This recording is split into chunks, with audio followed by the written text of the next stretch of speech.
Hey there, welcome back to the Captain Cosplay YouTube channel. My name is Trail, and today I'm going to be talking about my next cosplay project, SciFi Armor Link from Legend of Zelda.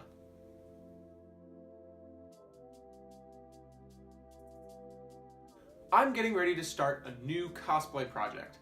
I'm going to be making a sci-fi armor version of Link from The Legend of Zelda, and I'm going to be debuting this costume at Planet Comic-Con 2019 right here in Kansas City. This video is basically an overview of what I'm going to be doing for this project. I'm going to be making tutorials for the whole costume, and I'm going to be releasing the videos in sections, and each video is going to focus on different parts of the whole costume as I go through. I also have less than 2 months to get this ready for the convention, so most of the videos will probably be released in April after the convention is already over. So, this is the design for the SciFi Link costume.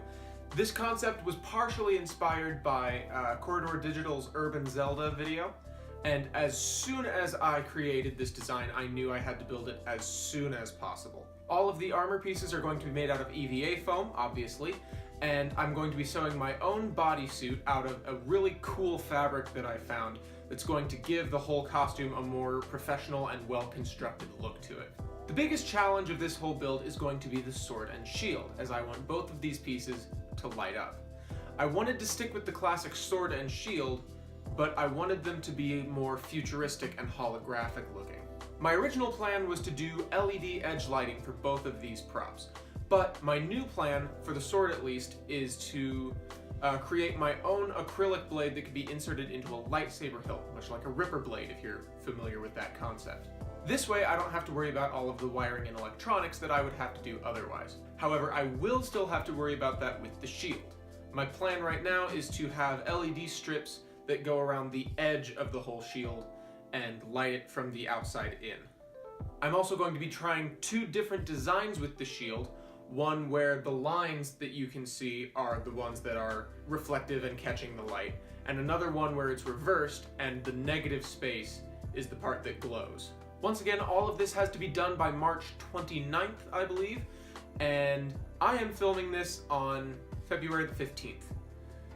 And I am still working around school and an Eagle Scout project that is almost done. So yeah, I have my work cut out for me. So hopefully I'll have a lot of those videos done soon. Otherwise, look forward to a lot of content in April. Please consider subscribing if you want to stay up to date on this project. Also, follow my social media, including my brand new Twitter, if you want to see periodic updates in real time on all of my projects. If you know someone else you think would be interested in watching this series, think about sharing it with them. If you enjoyed this video, please leave a like. Thanks for watching, and I'll see you next time.